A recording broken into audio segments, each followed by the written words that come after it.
I'll start with a little introduction of JourneyWoman for those of you who may not know JourneyWoman or just heard about us recently, because we've had a lot of people joining our mailing list and joining our Facebook group. JourneyWoman was started in Toronto, Canada in 1994 by Evelyn Hannon. And I know that many of you knew her and have been around for decades, actually. So 31 years this year. And we publish a monthly magazine of kind of long form articles. We have a new newsletter called Smitten that is focused on practical tips, things that are recommended by women. We have a women's travel directory where you can search for trips from companies that we have vetted. And we're working very hard to make sure that they are affordable. And I'm sure we'll talk about the single supplement at some point tonight. And then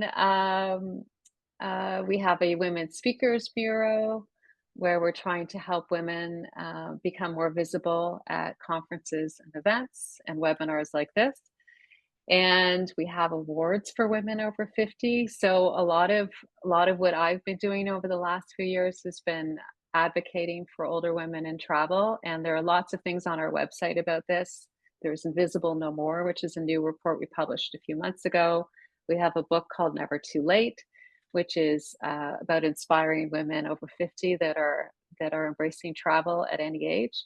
So there's lots going on the website, and please do take a look and let me know what you think, and if you have ideas or if there's other things that you would like us to write about. All of our writers are women over 50 with decades of travel experience. So all professional travel writers and that are covering just about everything. So, we only write about places that we've been to and things that we know about. So anyways, as I said, thank you for being a part of it and for being here. And I think I'll start with I see that Vanessa has arrived, which is great. But we'll start with just some introductions. And Carol, since you're here, I'm going to ask you to start and maybe just introduce yourself and tell us a little bit about how you got started in solo travel. And you have a new book, so maybe talk a little bit about that and kind of where it all began. Sure. Well, it actually began as a mistake. So I actually did not expect to set off traveling on my own. I was actually set to go with a friend of mine when I was 18 years old. And like a lot of kids many years ago, you would take a year off in between high school and university. So I was just going to take 4 months and do a very simple trip with a girlfriend of mine. But 3 days before we were meant to leave, she said, my father has offered to pay for my university. And I was like, so when you get back, you're going to deal with that? She said, no, actually, I'm leaving tomorrow with him to go and get set up. So I was like, do I go on my own or not? And I thought, you know what? I'm not going to cancel the trip. It's 4 months. I'll be home before my 19th birthday. It's very simple. Well, I ended up being gone for about 8 years on my own. And I traveled on my own initially, and then soon realized you're not on your own very long because there are so many people to meet. From that initial journey when I was 18 years old, I'm now 60. Well, I'll be 62 in a couple of weeks. Very proud of that. Some 40 years ago, I mean, I traveled with a backpack and on my own. And since that, during that course of time, I've traveled with a partner, I've traveled with a girlfriend, I've traveled with a boyfriend, I've traveled in groups, I've traveled with my older mother, I've traveled with kids, I've worked abroad. So I've done the gamut. I have stayed in the cheapest of cheap hostels and the most spectacular five-star hotels you can imagine. I have eaten in glorious restaurants, and I've gone to markets and sat with a tomato and a baguette and cheese and eaten in a park. So I've done all different kinds of travel. And now at this point, I've been to 93 countries around the world. I'm now on my third travel book, which is A Woman's Guide to World Travel. I don't know if you can see this. Oh, wait a minute. Woman's Guide to World Little Travel. blurry, but A kind of, little yeah. blurry. So this just came out, and I wrote it because I thought, there's so many more women that are traveling now than ever before, and so many more women traveling solo. I actually just read a phenomenal statistics that Google in the last 10 years, the search for solo female travel, that simple search has gone up 1,000% in the last decade.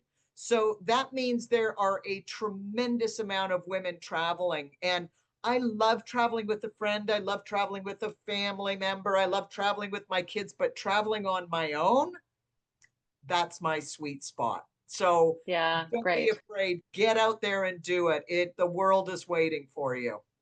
Great, great, great. Okay, and let's have Adrienne. Are you here? Now, Adrienne was our JourneyWoman Award winner last year for the Solo Travel Award that we host. And how are you, Adrienne? Nice to see you. I am very, very happy. A little difficulty getting on, I don't know, technology-wise, but the fact is that I'm delighted to be here because there's nothing better I like than trying to inspire people to get out there. And I will play the age card. I'm 77, and I've been to 130 countries now, so Wow. we all get Woohoo! out there. Woo! And this morning when I woke up, I was thinking of a little bit of a logo, which really was people to places to peace. Because I was just interviewing someone for my podcast, The Ageless Traveler, who had gone to Cuba many times, starting when I did, when it was really very anti-American and there were some issues. I had to go on a Russian ship to get there, to today, when it's a people-to-people relationship and you can have a wonderful trip and a wonderful tour. And I think if you're there, we were talking about the fact that when you see it for real, and not through the eyes of a newspaper that is trying to sell bad news, you realize it's sometimes the politics, but not the people. And that to me brings peace. So I've been so happy to be able to be in the world of personal travel and to be able to communicate to people of every age. Just get out there. And our motto is never stop traveling. I think that travel is a life purpose, not just a leisure pursuit. And that's what I'm trying to bring out. And as you know, I talk in the wisdom side, I talk a lot about the fact that it keeps you healthier. And it's been proven that it makes you a person who's responsible. You don't buy into the baloney that when you get to a certain age, you become incapable, incompetent, and invisible. You get out there and you show that you can do things. And right now I'm working on the ambassador program for volunteering. And that was wonderful. I will say this morning I was on a meeting with AmeriCorps Senior. You have to be 65 years old. It's like the Peace Corps, but it's local volunteering to create a program where after people have volunteered in Africa, in Asia, where washing elephants, I mean, we do all kinds of, they come back and then it's the end. No, then they learn what they can do at home. And that's the Ageless Ambassador program, and we're rolling it out. So I just started this because I love to travel, and I believe that it makes people healthier and wiser, as you say. And I'm grateful to JourneyWoman that's doing so much to make these trips real for so many people. Great. Thank you, Adrienne. And Vanessa Carroll from Greether. There she is. Hi, ladies. So good to see you all. Thank you so much, Caroline, for the space. Hi, everyone. My name is Vanessa. And first of all, I wanted to say what an inspiring group of women. So excited to hear about your journeys. And Adriana, I want to get to that number with you eventually one day. But I do think also is about instead of counting countries, it's also about like counting those experiences that like change your life. And I'm 34 years old. But the reason that I'm here is because I began solo traveling really young. I was around 17 years old. And just to give you some background, my family is Mexican. I am probably the first Mexican woman in my whole generation and family and friends to ever travel solo. And I see a lot more Latina women starting to travel by themselves, and it's really exciting to see all these other, women who have never been represented in travel or like have not seen role models to do it, feel empowered to do it. But just to give you a little bit of context, one of my first experiences solo traveling was after getting my heart completely broken, you know? And I think a lot of us relate to that, and being in that moment where like I was just like desperate to get out of the place I was in, and just like didn't want to be in the city I was, because I just everything reminded me of that person, and like I wanted to adventure. And eventually, you know, life took me through a lot of journeys, and I kept going to places that to me seemed kind of safe to travel to on my own. You know, like I went to Spain and because I speak Spanish, and then I went to France, and UK because I speak English. But then eventually life led me to Morocco in the middle of the pandemic in 2020, and I got stranded there when the pandemic took place. And unfortunately too, I almost got kidnapped in Morocco when I was traveling solo. And it was a really scary situation, and now I can talk about it really calmly, but of course you can only imagine what a trauma that was. And it was kind of the pivotal moment where I realized what had been lacking in my previous travel journeys, and also discovered that there was not a resource or a service that helped women feel more confident and travel safer. So, long story short, throughout my journey in Morocco, which began really kind of frantic and terrifying, eventually um, I arrived to Chefchaouen, and I needed to get from my train to the hotel safely because I was terrified by that point, you know? So I asked the hotel host, like, can someone greet me at the train station and take me to the hotel? I don't want to get lost. I don't want to get harassed. I just didn't want to be in that situation anymore. So I met Fatima. Fatima is a person who changed my life professionally and personally too. She was a Moroccan woman who met me at the train station. She spoke absolutely no English. And she was one of the most incredible highlights of all my travel journeys. She literally pretty much showed me her whole town. And even though we could not communicate in the same language, she would show me we would communicate through Google Translate, you know, and she would tell me stories and I would reply back. And that experience made me feel hope again. I was like, okay, no, I don't want to be terrified of traveling because of what happened to me. I want to continue solo traveling. So I was like, what if there was a way to enable these connections easier? So I created Greether to do that. And currently have local women in over 100 countries who you can book wherever you're going to show you around. And the whole mission was safety, right? Safety, and but now it's evolved to much more. It's about local connection, and it's about friendship, and it's about supporting women. So that's kind of like my long intro into how I became a solo traveler, and really excited to share with you guys more. Thank you. Vanessa, thank you. And your company has been an incredible success. And I just put a link in the chat for everybody. We'll talk more about Greether, of course, but you know, for women who are just starting solo travel, it's an amazing way, or even just want a local contact, as you say, to show you around and show you how the trains work or how the subway works or where the best restaurants are. This is the kind of service that you're offering, and you said in over 100 countries around the world, which is just incredible. So, so thank you for all you do to help women. I think it's wonderful, and I have tried the service, and I know that some of our JourneyWoman readers have tried it too. So, but we'll talk more about that in just a minute. I want to talk a little bit about, and we started saying this about why solo travel is important for us as women. And Adrian, you said something about, you know, it's not just about the holiday and the vacation. What does it mean to, and I'll start with Carol and Adrian, to you as older women? Like, what is this all about for you? So you're starting with me? Sorry. Yeah. You know, for me, it's a way to challenge myself. And well, it's always been a way for me to really learn about who I am and what I believe in when I'm talking to other people, because you can't carry your own expectations. In some ways, I always see this as a learning opportunity for other cultures and other ways of being.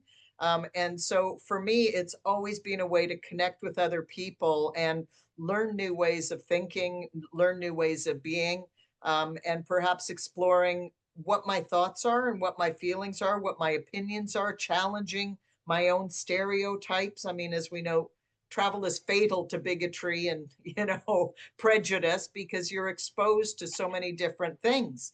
And I've always enjoyed putting myself out there and feeling a little bit uncomfortable, not like you, Vanessa, thankfully.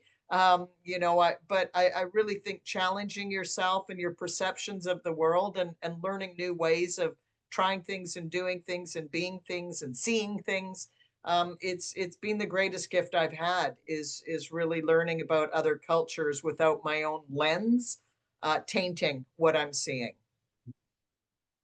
Yeah. So for me, it's like Greether. I started with one reason and I ended up with a much bigger reason. So one reason that remains is I am just an addict. I'm a travel addict. And my first solo travel, I was 11, and it was because my dad had died. He died suddenly, and I became what they would now call clinically depressed, but then it was just go back to school. You're 11, you'll be fine. And my mother was smart enough to send me on a trip. And it's an interesting story because she sent me to Israel at a time that El Al, it was 1958, at a time that El Al could not go directly from New York to Tel Aviv. It had to go to Paris first. And we spent a week in Paris. Then we went to Yemen. Then we went to Israel. Then I had to go back. And we stopped in Amsterdam. And I saw the world. I didn't know that world was there. And I've never been depressed since. I'm not kidding. Getting on that plane, I felt the joy of life and understanding that it's a big world. So for me, it's this curiosity that started a long time ago, that I can stand at an airport and just look at the signs of where the airplanes are going and be happy. So there's it's not Okay, quick poll. Who does right. that? This personal mission, right? You're looking, oh, Dubai, yeah, I want to go there, right? So great. So it started personal. And so I started the Ageless Traveler when I was already a broadcaster. I'm a broadcaster for the United Nations. I've been on radio for many years. But it was my gift to myself at age 75. And what I thought I was going to do was just have a lot of fun. And then I began in the last 2 years to discover the bigger mission, which solo travel means to me, to give that gift of joy to widows, to people like my mom was, who didn't get out very much, to cultures that keep older women in, to people who say, don't go, it's afraid, you should be afraid, right? And to all the cultures that say, the minute you tell somebody and you're over 75, you're going on a trip, they'll tell you who died on a trip. That'd be the first thing out of their mouth. So to stamp that out and to have people overcome their barriers to travel, whether it's fear, whether it's money, we have a book out, Luxury Travel for Less, whether it's lack of companionship, which is where JourneyWoman comes in. And that's another reason that we get over, or health, how to do it if your mobility isn't tip top. So all of these things are barriers, and I've learned that they had those barriers. So it's not just fun, it's become a life mission for me.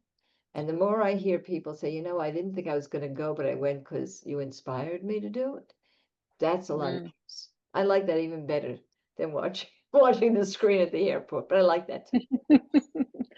What do you all feel are other barriers to travel, right now? And let's talk a little bit about the current context of the world. I mean, there's a lot of uncertainty and there's a lot of misinformation and fear and anxiety. How would you all describe, I guess the barriers and how we might overcome them?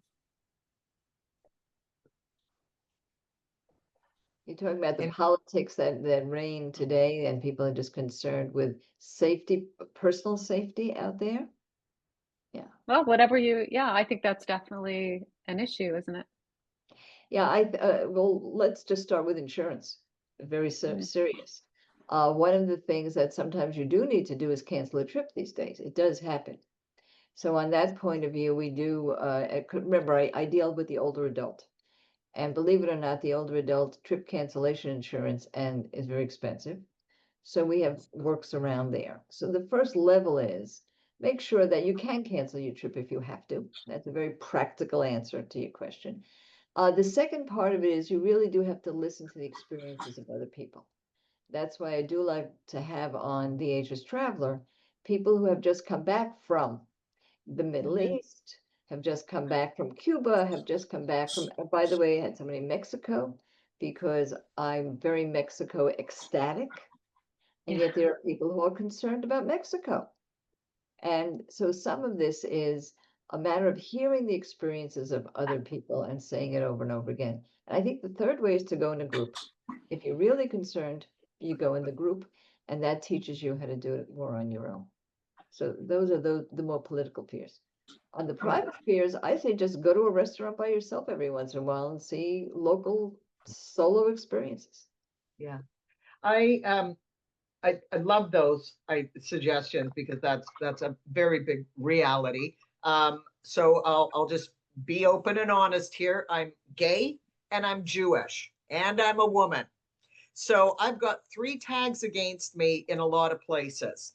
So as a lesbian, I've got to be very, very clear on the countries that I travel to. 8 countries around the world, being gay is punishable by death. Right. And it is still criminalized in over 80 countries around the world. So that limits, in some ways, if I'm traveling with a partner or a girlfriend, how we react with each other, how we act with each other, whether we are, holding hands or not, whether we ask for 2 separate rooms or 2 separate beds. These are really big considerations that anybody who's gay has to look into, because you have to prioritize your safety first. Um, the other one is being Jewish right now. And something as simple as wearing a Star of David in many places around the world, you are a target for conversation, a target for protest, for conflict, there's a lot of issues. And, even I'm in Canada, in Vancouver, but even last weekend, flying from Edmonton to Vancouver, I wear a Star of David and I just put it under my shirt. I don't need to be seen. I don't need to be confronted. I don't need to be challenged. I'm just doing a little bit of travel. So I think having a bit of wisdom and doing your research anywhere you travel is absolutely imperative. And knowing the cultures that you're stepping into, and knowing that they may not accept who you are. Pronouns are very, very big right now. I see that you've got she, her, Vanessa, in your title there. And in many places around the world, as we know, the developing world is not really as concerned with pronouns as they are with some basic necessities of life. And poverty is certainly going to take precedence to your pronouns. So walking into a situation or a country and expecting everybody to accept your pronouns and all of that, there's some very fine lines that you need to walk, and some things need to go in your back pocket for later. Yeah, I have to say cultural competency is really important to Yes. say. People do not connect the two, but it's really important. I'll say a couple of things because we're disclosing. I live in Palm Springs. I'm not gay, but I'm again very gay friendly. Yesterday, I was the only straight person, and my husband the only straight person at a party of about 200 people that came of a special club. So we have had on the Ageless Traveler, G Adventures, many gay companies that really cater. It's very different if you're a woman versus a man, as it always is. And you do have to be careful. Now, as a Jew, I have been pretty intrepid. I've been to many Muslim countries alone, but totally alone, not even on a solo tour. And I have actually been greeted. I have to say, I have not had an issue.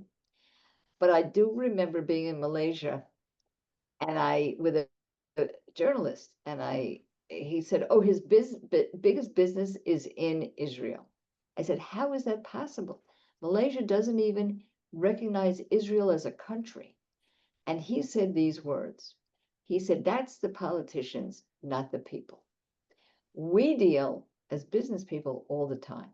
So I don't want to be pie in the sky. Things happen. You're absolutely right. And particularly there. And I will admit, I have been to Jordan many times, and my visa is not in my passport. Yeah. Full disclosure, I have many visas attached to my passport. The visas that are either from Israel or when you needed it, or from the Middle East, I don't put in my passport. Yeah. So that one country can't see where I've been. It's that deep. So it's not that. And yet, when I talk to the people, I almost always get a different impression. Even in Jericho, where we snuck in, meeting these people that are should be such virulent anti-Semites. All they wanted to know is how they could sell their dates online to the US. When you talk to people and you don't talk to governments, sometimes it's even more depressing because we are so similar. Yeah. Really have an easier time with this. We really should. Yeah. I agree and resonate with a lot of what you say as well, Carol. I think one of the most beautiful things about traveling is that you get to see with your own eyes what reality is like, because there's so much misinformation. As an American myself traveling lately, people just being like, what the hell is going on in your country? When they realize, and I'm like, I don't know. But as you said, Adrienne, sometimes, like the local culture is so much different to what the news is showing us.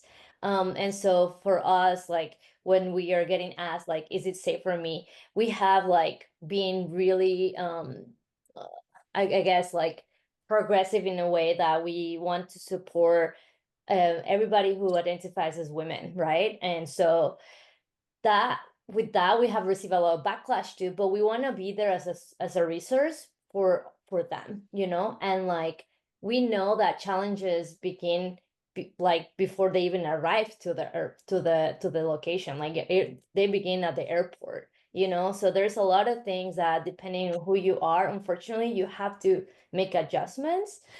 So doing your research goes a long way, asking people who have been there or asking local people who live there, like what to avoid. Because like as Carol said, like I'll just hide my necklace.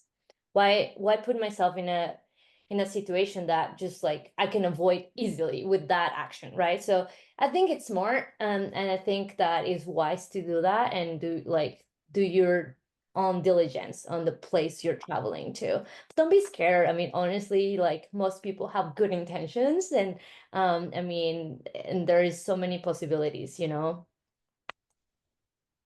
I think that is, something you learn through travel and solo travel is we talked a little bit about trusting yourself, but it's also learning how to trust the world.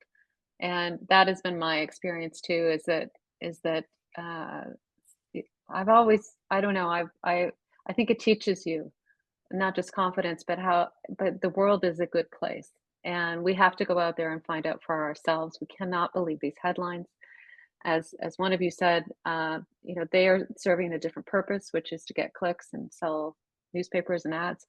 Whereas if you go to women in a group, of course, we have a Facebook group with 25,000 women in it that can have practically been everywhere and can give you their experiences and, candor and all of that. I think that's a much better way to go.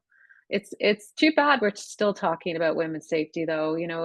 I think JourneyWoman started because of women's safety, and Evelyn actually wrote for the government of Canada the first guide to women's safety that is still up on the government of Canada's website today, more or less the same thing that was written almost 25 years ago. So um, and we know that safety is an ongoing issue. And I just wonder, Vanessa, with Greether, what are you seeing in terms of safety and the feedback you're getting from women who are using your service and using from guys? What do you hear about how women feel, either coming in as new clients or after they've, had a guide? Does it change how they think about travel and about safety?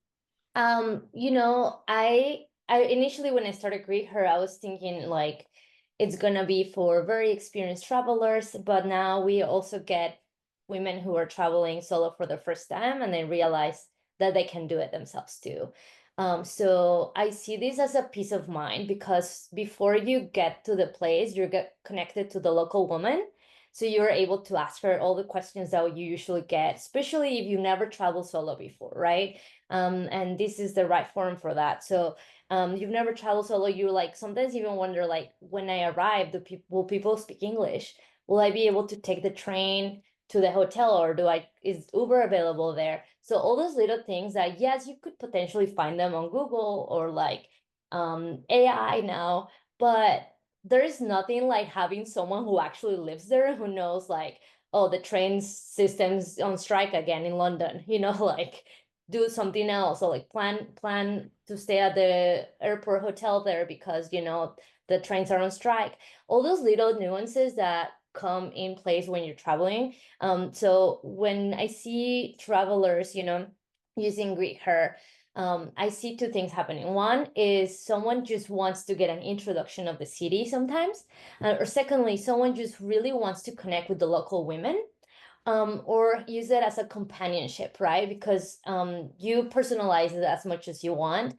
So how we're different to regular tours is that on tours, you get the scripted story of the building every single day. You guys book the same tour tomorrow, you'll get the same thing. But we Greether, we design our services completely tailored to women in mind. And we know that we come in different shapes, sizes, and like with different interests, and we wanted to cater to that. So we try to make as much as possible depending on your interests, so you can have someone who will show you what you really want to see. And honestly, we've seen everything from like, I just want an introduction of Budapest to I want to see the most artistic places in Istanbul, because I know everybody like whoever is traveling to a new place, there was a reason that you got that seed planted in your brain that I want to go there. So what is it about that place that called you in the first place that you can get that Taylor experience? So there's many uses for that, but what makes me most excited is also a great way to promote the local women economy. And us as women, it's so important for us to think about how am I supporting women when I'm traveling to create a better world. And so we can avoid having these conversations, right? Like safety and like global issues. So that is one of our main things, Carolyn. Awesome. I know there's some people with questions, so I want to take the questions. You can either put them in the chat, or if you raise your hand, we will call on you if anyone's got a question. And I do want to talk about safe destinations as well in just a moment, but we can take the questions. If you can't find a hand, just put your question in the chat, and we'll do our best to get that answered. I know Jackie There's had a question before, and I see Laura has a question as well. So if anyone wants to unmute, and I can do that. I can do Jackie. I think she wanted to ask. There, you should Oh, see some. yes. Hi, I'm Jackie. Hi, sorry. I actually put it in the chat. I was just saying when you were asking what do we need to be careful of when we travel and that kind of thing. And I always used to wear a cap that had an American flag visor on it and luggage tags with a flag and so forth. And quite frankly, these days I don't feel comfortable traveling with all of those announcements about where I come from and so forth. So I just, you were saying, what can we do to get over the barriers of feeling unsafe? One of the things, and I think Carol mentioned it as well, is you don't have to broadcast who you are to everybody who might be in your environment. That's all I wanted to say. Thank you. Oh, thank you, Jackie. And then it was Janet. I think I sent you the same to unmute yourself, and then you can ask your question.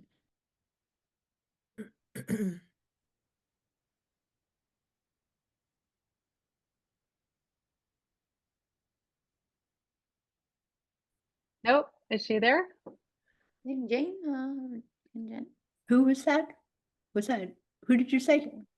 I think it's you that you had a question, Jane, or Well, I wrote mine in the chat, so I don't want to go ahead. Oh, okay. Did we get to it or not? Because I want to make Not sure yet, we. no.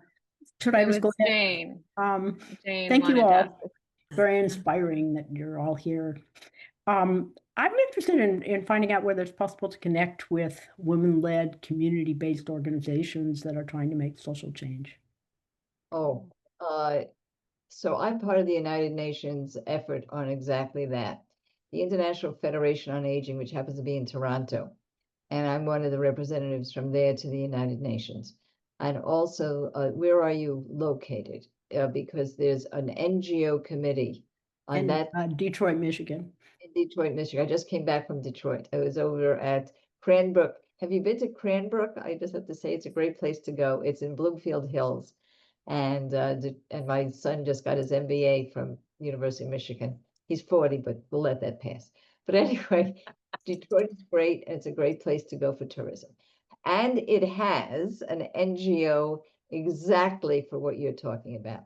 So if I can send that to you, Caroline, and you can get right on Yeah, that. sure. We'll be sending a follow-up email with everything that's being asked and answers and links and everything. I got an email. Carolyn, were you calling for Jane? Yes, I chatted yes. it. Okay, here I am. Maybe There I'm you not go. visible. I can't find my icon to raise my hand like Jackie did. But I have a second hand, and you were going to talk about safe places. This was my dental hygienist. I thought she would never get down to my teeth. And she went to Japan and she just couldn't stop talking about how safe she felt. She went by herself. I would say she's late 40s, age group, maybe 50s. Um, she was astonished by the population who would just leave their valuable cell phones, and come back to them much later, and nobody ever took them. I live in Vancouver, as does she, Vancouver, BC, Canada. And Vancouver is not scaring anybody away from visiting, but we are having a lot of random, possibly mental health people. And we do a lot of, they seem to be caught the minute they do something violent, and some of it is really violent. And we also have a snatch and release policy or catch and release policy, which is infuriating everybody. Oh yeah, they went to jail. They made bail. We let them go. Anyway, every country has this problem, but so Japan seems to be a Yeah, safe yeah. place. I actually lived in Japan many years ago, and I worked there as well. And it's a beautiful culture. Everything is aesthetically superb. And I had actually left a bag of fruit in a store by mistake. And it was on a Friday. They were closed on Saturday and Sunday. I came back on the Monday. They had washed the fruit for me, wrapped it all up, and I mean, I was mind boggled. It's a beautiful culture, and every culture has their beauty and their wonderful elements. But yeah, I agree. Japan is a really special place. But I almost Yeah. feel that it's an unfair question. Um, Again, because I try to have a global view and I'm working even with people in Saudi Arabia and other places. There's two kinds of security. One is the political security, and the other is hotels. What happens to you when you go to sleep in an accommodation? We just had on the Ageless Traveler one of our advisory board members who is a hotel consultant. And what he explained is it could look good on the outside. It could be a very expensive hotel, luxury and everything. But if they don't have a system of security, it is the #1 place, particularly that women have issues, much more than in the streets or even in open where you meet strangers. It's in your hotel room that you have a problem. So we're working with something called ageless tourism. This is not with the consumer, but with the tourism industry to raise their awareness about safety issues and other issues, even of ageism. And we're having our an event on that in June, on June 18th for the industry. But it's kind of an unfair question. I have to tell you, in all the places I've been, I was pickpocketed once, and it was Copenhagen. So what if you're going to come up with a place that you think Yeah. is the safest place to be in the whole world, you're going to come up with Copenhagen. And that Yeah. was the only place that ever gave me a problem. So I think that it just depends on how aware you are, your circumstances, and again, your ability to take care of yourself. Yeah. And be a, Something Agree. I, I mean, that's why we don't really publish the safest places lists. I think Yeah. those are kind of they can be misleading, and I think you're right. It is a question of your own experience, preparation, research, all of these things. So, sorry, Carol, you were going to say something? yeah, something I always did, and I've done this since I was 18 years old, is I carried around a little set of jingle bells, and I put them on a string, and I would put them on my door handle in every single hotel, as well as carrying a little rubber door stop. Two things that I travel with me that take such a little amount of space, but I would jam that door stop under the door, and I would put the jingle bells around the handle. And anytime, I mean, again, I've been very fortunate. No one's ever tried to jiggle my door or break in, but it was Can you that find my sense of, doorstop, Tom? it was that sense of security that I was looking after myself. And if somebody was going to jiggle my door, I would hear those jingle bells. So two little tips that you can use and take traveling anywhere. Again, if somebody really wants to break in the door, they could probably kick it down. I mean, I don't know, but but like you said, Adrian, you know, a lot of hotels, it's still up to you to kind of look after yourself. And those were just two little tricks that I used to, and still travel there. You know, the little jingle bells that you can get in a pet store that a cat wears. They're tiny. But little things like that, little tricks and tips like that certainly help. Yeah, I think that also, sorry, Adrian, to add to it, you know, it really, it's not, I heard this phrase one that said, there isn't such thing as unsafe places, there is just unsafe people sometimes, you know, and unfortunately, you know, you got pickpocketed in Copenhagen. I've gotten pickpocketed in Barcelona. I didn't realize. I have heard every time, like, if you go to Barcelona, be careful. And I swear to God, I put it in a spot where I was like, they will not get to it. They got to it. But things like this happen everywhere, worldwide, you know? And I think that it really, you know, there's tiny little things that you can do, like the bells, but also sharing your itinerary with someone back home, like just so they know which hotel you're supposed to arrive what day. Something I've done personally, I don't know if every hotel could do it, but it's good to ask, you know. I have told hotels, hey, if I don't get back by X time, can you call me? You know, and I've had them call me. But I don't think that every hotel would do it, but this was like a small boutique hotel. I was just like, I want to make sure that someone knows when I arrive. Then there is other things like uh, you know, making sure you land during daylight. So if sometimes those flights are a little more expensive, but it really goes a long way, because sometimes when you arrive to a new place, like you don't know where to go, and then you like maybe feel more of like a target, you know, because you look like a lost tourist. But those tiny little things that you can do that go a long way. But you know, Iceland was such a cultural shock to me because of how safe it was. The same Carol, I left my iPad at a burger shack, and then the next day I arrived, it was in the same spot. I could not believe it. I was like, what? and I grew up in Mexico City. So in Mexico City, I'm always looking at my shoulder. But then I meet all these female travelers who go to Mexico City currently through Greether, and they are like, oh my God, it's great. But when I go there, I'm like tense. So it's also like depends on your personality and what you've learned throughout your life. But there's so many places that maybe quote unquote could be safe, but like honestly, there's so many tools right now and resources for you to like go and explore. And look at Adrienne. I mean, she's gone to over 100 something countries. That's incredible. Yeah. Everybody knows that in certain places that are very touristic, where there's a lot of pickpocketing or danger, physical danger, there's such a thing as tourism police. Yeah. In UNESCO sites. These are Mhm. designated police only to look into the tourism areas, and you can tell them that you're there.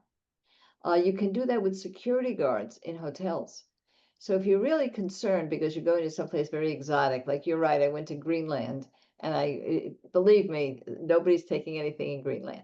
So great.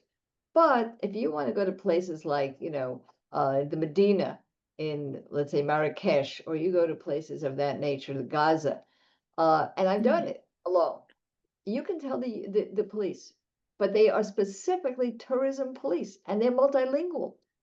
So that's a very big deal. I Yeah. think that's a useful thing if you're a woman alone. Yeah. I saw a few other questions come up. Judy, are you there? Judy? You're mute. You're on mute. I'm trying to unmute Mute. her. Sorry, there you go. I started talking. I am here. I have traveled solo a lot in my 50s and early 60s. I'm in my 80s now. It's very different. I do have to say it. I'm not just older, I'm older. However, I've done 2 trips this year. I just went to London on my way to Prague, where I had a grandson in semester away. So, and then I went around there a bit. I have gray hair now. I didn't used to. I always had brown hair. I have never been treated so well in my entire traveling life. People, and I'm short, I know that. And I'm also an actor. So when I see that happening, I put my shoulders a little, but it's not to tell people to become gray, but I did feel that sense of safety even more, although I still make sure I know exactly where I'm going, when I'm going to be back, tell the hotel. I'm so careful. And when I was younger, traveling alone, and I went everywhere. I've been many places. I'm really trying. I would be just as cautious. And the tourist police were in Thailand when I took my daughter in '95, and she spotted them. She spotted somebody following us at a market, and we went up to them, and they were wonderful. But I'm struggling a little more with in your 80s, it's different. It feels different and not for everybody. I don't want to be a full-time traveler. I have a very busy life otherwise. I want to go on 2 or 3 trips a year. And I love JourneyWoman. I've been with it from day one, but it's harder to connect with people, older people where I go. Maybe I used to meet people everywhere when I was younger. It was easy. You go to a coffee shop. They're nice to me because of my gray hair, but it's extremely different. And I haven't quite figured it out, to be honest. And I know the people in their 80s. I also know from people I know about 90 becomes when it just gets to be too hard.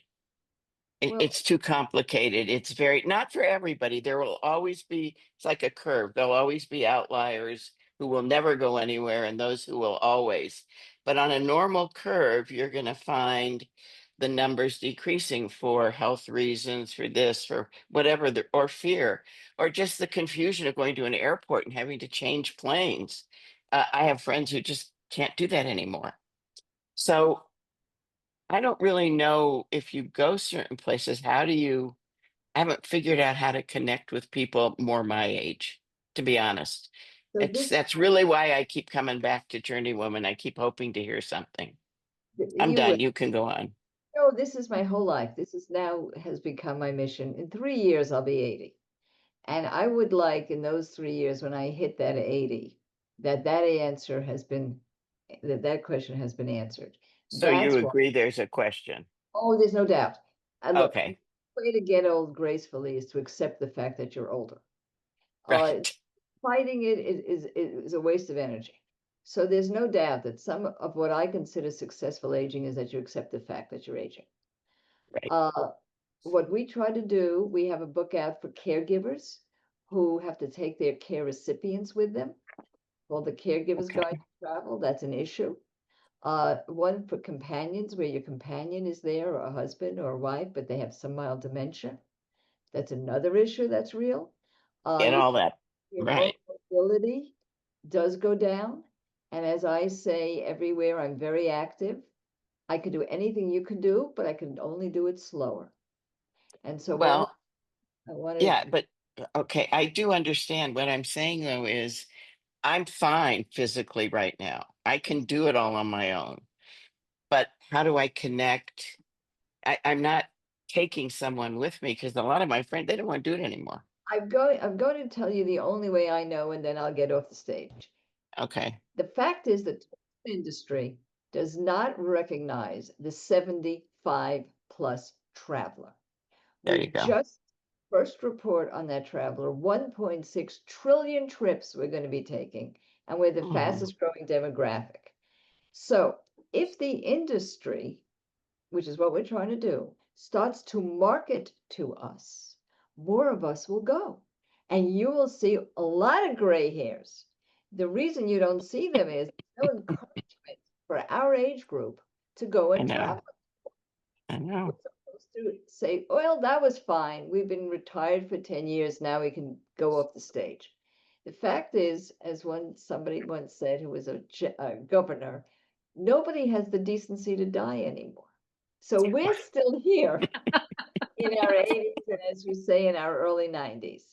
When the industry understands the pocketbook value of you, Mhm. the images on their brochures are going to change. Can they hurry? They're going to Yeah, hurry. Because I have the first, I'm not kidding you. I'm doing it for the industry. We're just sending it out to 85,000 people in the tourism industry. If they don't come to this free event, then no, it's not going to happen. But if it's Okay. Well, I guess I am not feeling value. this alone then. Okay. No, you're not alone. And the fact is, you are correct. There's not a lot of people in their early 80s, except on cruise ships, where you I went will. on one cruise, which was wonderful, but I look at some of the others, they either aren't where I want to go or I've been there. I've been many, many, many places. And, That so is we'll see. But you're right. That is because then you your can get up when you want and do what you need. Sometimes you can't be up early every day. So you know You get to a point where you can't, I used to be able to get on a train, sleep, go to it didn't matter. Can't do that anymore. I get it. Yeah. And that's why mobility trips are very important. And JourneyWoman does address that a lot in multi-mobility. Yeah, but group trips, they want you have your luggage outside at 9 a.m. Blah, da, da, da, da, da, da. Not 9, Anyway, like but 6, go on. Yeah, and Judy, 6:30. I want to say I'm done. Judy's been in one of my focus groups, so I know how she feels about a lot of things. So, and we are trying to address this, and I really, really appreciate the feedback. Jackie, do you have a question? I see your hand up. I have a suggestion for safe places to go. And I would recommend Okay. in the United States, we have so many places, beautiful places, interesting places to go. And in the Rocky Mountain West, at least a number of years ago when I was directing tours there, if you left your purse open, you don't need to be afraid that someone's going to take your wallet. They would probably put money in your purse. So I'm just saying, don't overlook what's in many of us are Americans on this call. Perhaps don't overlook our own backyards. Canada, the same thing, I'm sure. So if the code of the West is, if it's not yours, you don't touch it. So I'm just saying, I think there's some opportunities there for folks who are looking for some fun things to do that are safe as well. Great, thank you. I want to mention there are lots of resources on the JourneyWoman site and articles about how to get started in solo travel. I'm kind of thinking we need to do another webinar like this again, or another discussion again, because there's been such a super discussion, and I also want to be conscious we're getting close to the end of this webinar and discussion. But I want to ask our panelists, do they have, you know, one piece of advice or closing thoughts that you'd like to leave everyone with today as they think about their own travel plans? Yes. Judy, I wanted to address something with you. As a founder of a female travel company, I take your words to heart. Caroline has given me this feedback too. It's not easy, but we are actively looking for older women to be greeters as well around the world. And we do have some, not many. Unfortunately, I'm not Airbnb yet, but we plan to be a big company. So hopefully one day, but we are actively working for that. And we want to matchmake as much as possible. We do have travelers in their 80s using Greether. And I see that sometimes it's also for companionship. We've had travelers who have booked us because they wanted to go on the Seine River cruise, and they're like, I don't want to be next to couples and having my dinner on my own. Can I have someone local come with me? So there's many possibilities. And if there's ever a place where you're like, you know what, I would like to meet someone local there. And if I have the capacity to look and see if there's someone closer to your age and we can do that, happy to do it. And this is for everyone here on this call. Like, do know that we're working hard, Caroline and Adrienne and some people in the street, to try to accommodate for women globally, and no matter what their age is.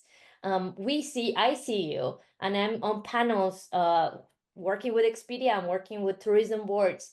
We know that you exist, and we're trying to tailor as much as we can, but we also need your input. So if any of you would like to connect with me, happy to hear your thoughts, ideas, complaints. Complaints are great because it means that there's a pain point that we can solve. So Judy, what you mentioned, really, really resonates with what I'm building and the problems and how we solve them. So it's really exciting to hear that you are giving us this opportunity to think about that and work on it.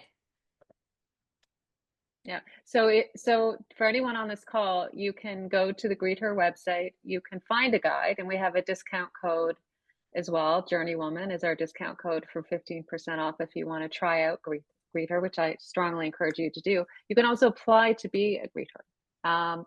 And so Vanessa's offering both of those opportunities to support women. Carol, over to you. Any last thoughts? Just go.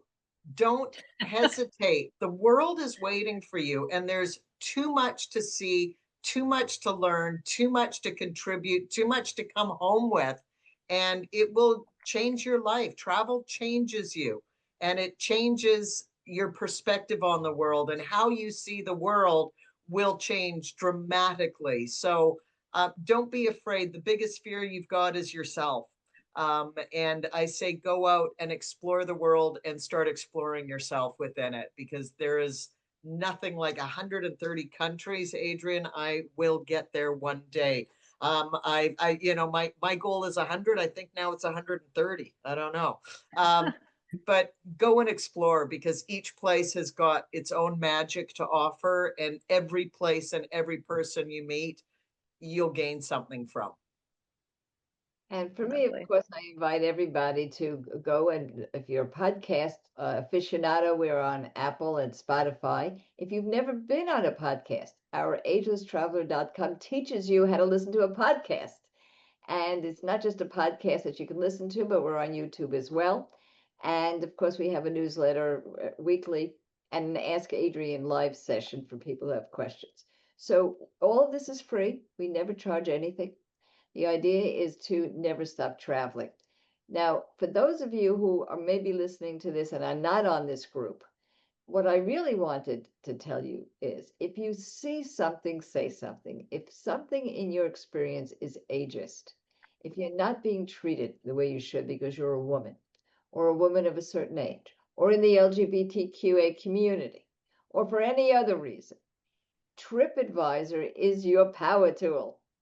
It is looked at by the tourism industry. So it's not just was it a soft bed. When you read these, you never hear anybody talk about the big picture, like they were ageist.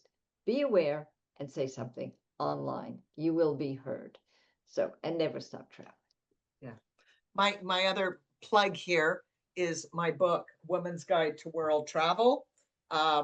This is just out. It's got everything for everybody, tips and tricks and all kinds of information that it's all there for you. A Woman's Guide to World Travel. This has been great. Fantastic. Thank you all. Thank you all for spending the past hour with us and asking questions and sharing. And if you think we should do this again, let me know. We can reconvene anytime.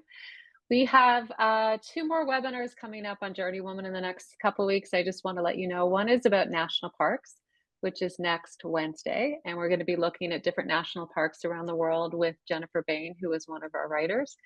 And then we also have a webinar coming up on June 3rd that's going to be talking about protecting your wealth and helping you think differently about how you can plan and invest for the future, given trends in longevity and everything else. So we're going to be having an interesting discussion on that. And then I'm going to take a little break on the webinars. I have a very heavy travel schedule coming up to Egypt and other places. So we're going to take a little pause, but I am always open to your ideas and whatever you want to hear about.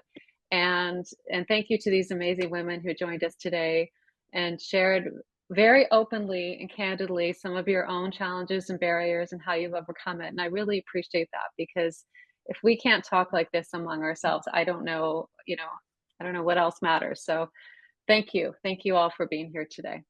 It was wonderful. Thank you so Thank much. you.